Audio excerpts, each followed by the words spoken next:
What's going on, gents? It's been a minute. Hit a little rip here.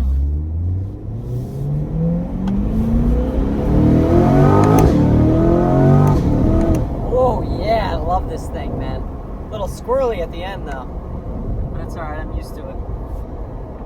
Well, what's up, man? It's been a minute. Just vlogging my journey here, alright, for my future self. What's up, Joseph 2040? Listen, about to close on this house really soon. Unfortunately, it's just in probate, so it just takes a little longer, but getting a great deal on it. Super excited. And the internet hopefully will be fixed for any Twitch stream viewers. What a disaster the past couple days have been. Tarkov just came out. I've been super excited to play it. I've been grinding, but unfortunately my internet is just literally not letting me play the game or stream. Even off stream, my game still crashes and lags out. So, on to better things though. The stock market has been amazing.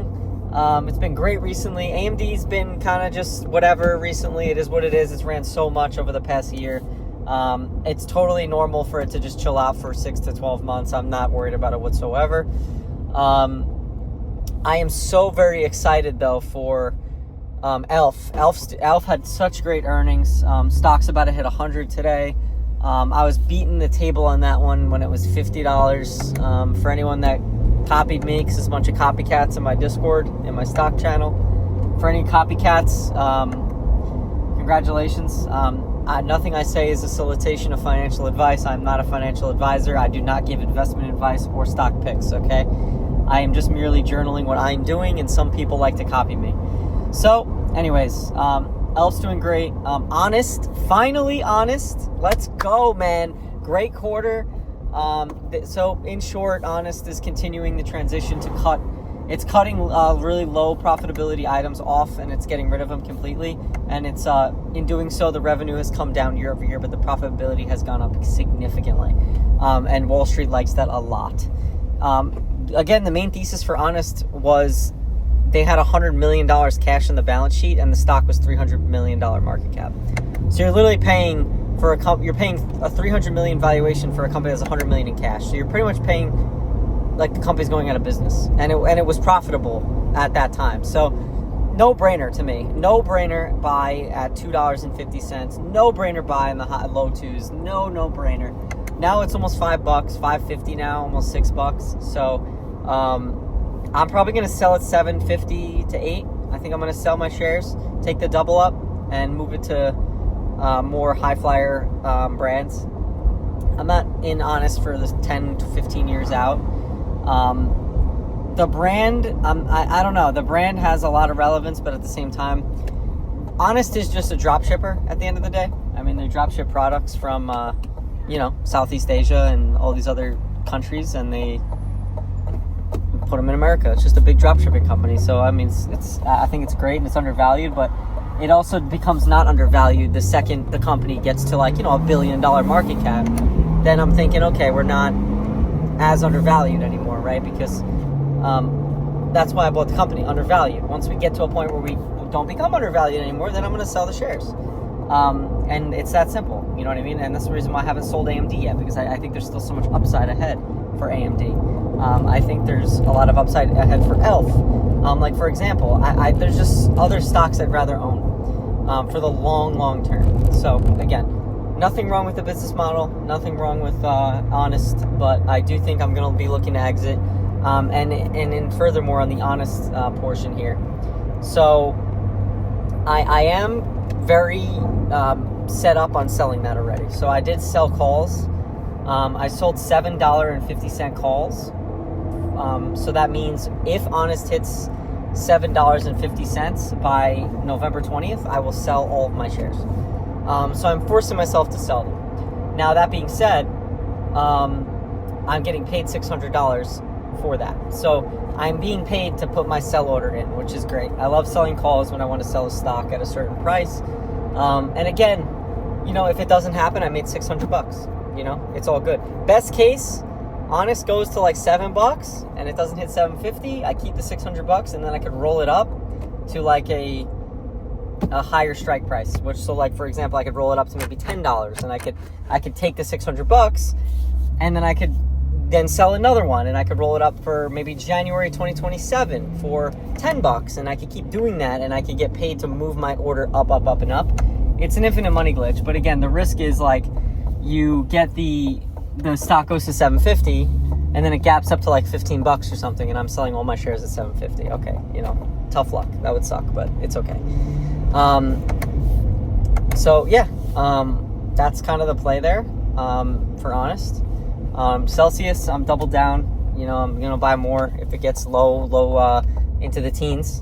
I'm good for now. I'm not buying any right this second. I'm not buying more Celsius for the moment. I'm not buying any more of really anything. Honestly, I'm putting everything into high yield savings. I'm trying to stack up as much as I can for this house renovation, because I think this house might be one of the best investments I've ever made in my life. Actually, well, AMD's just been like ridiculous, but Tesla was ridiculous too back in the day.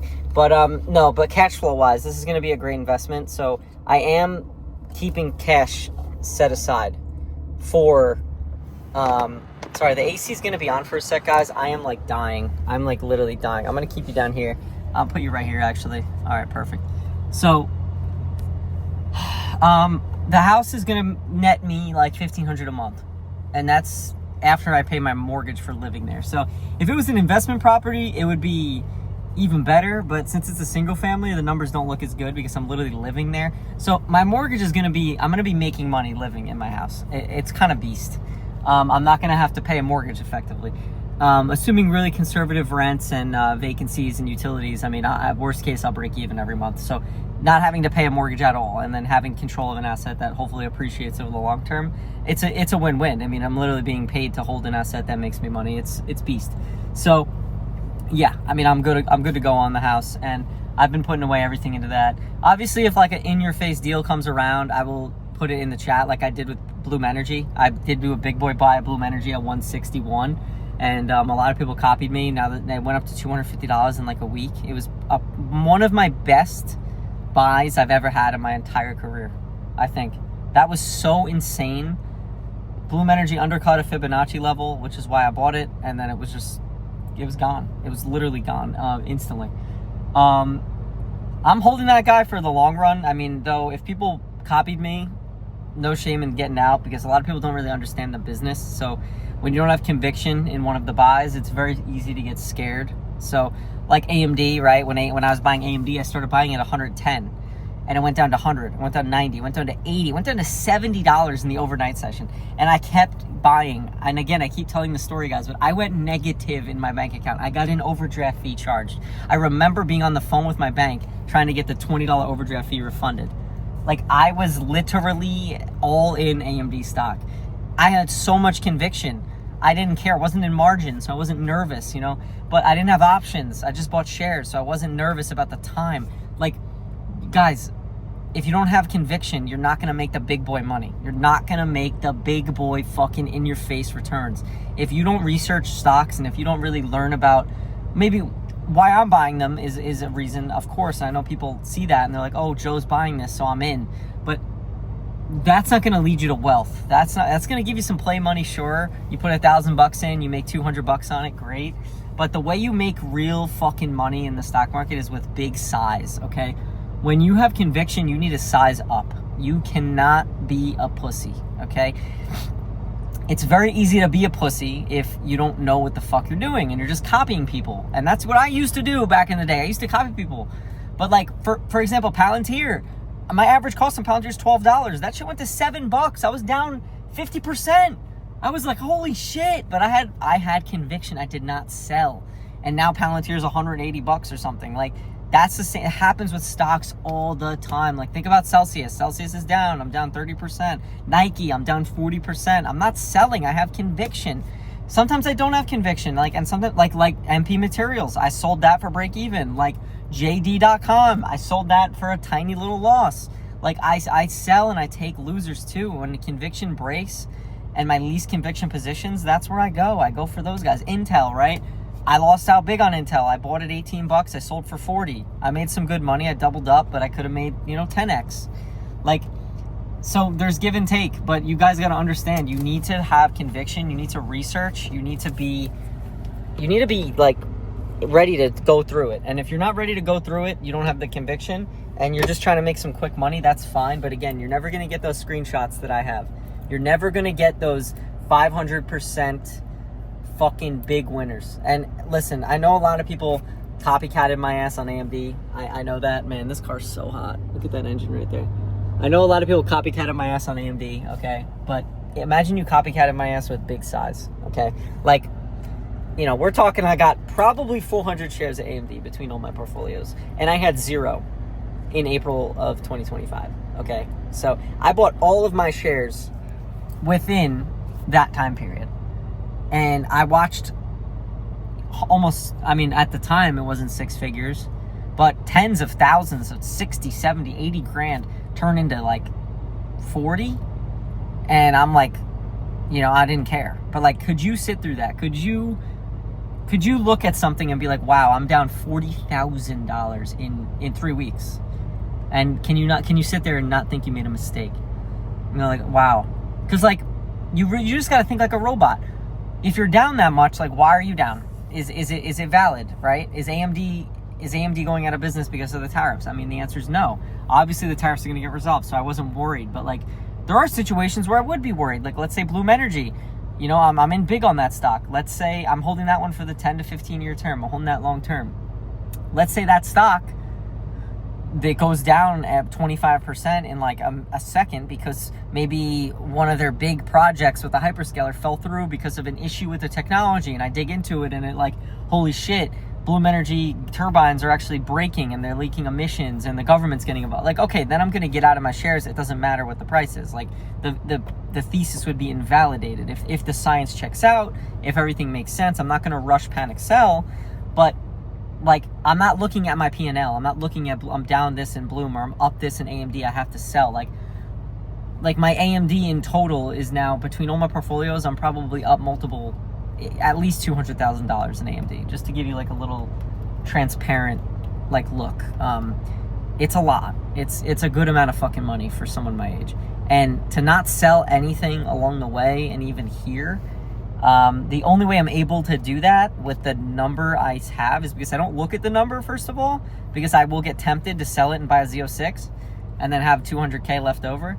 But also looking at the projections, looking at the cash flow projections, being super conservative. Like, let's say AMD stalls out and their revenue growth really slows for the next 5 years. The stock is still undervalued. Like, it's not an overvalued stock. I'm not going to sell it. And I think 20, 30 years in the future, like, I just think about like Star Citizen and shit. I just think about like, I don't know.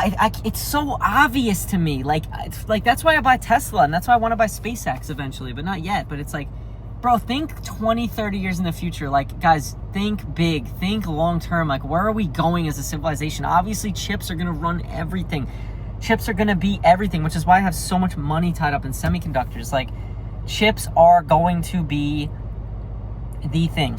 They're going to be everywhere. They're going to be running the world. And it's going to be like Star Citizen, right? There's going to be like a couple companies running the fucking planet. Like, it's going to be like a techno capital fucking dystopia place with like a couple big companies like Google and everything running the world. And they're going to need chips for all their fucking cyborgs. And, you know, to me, it's so obvious, okay? It might take a while, but it's obvious to me. Listen, I'm outside right now. I'm going to give you a look at this fucking beautiful car real quick. Alright, there she is. I don't really show you guys really the car that much. But anyways,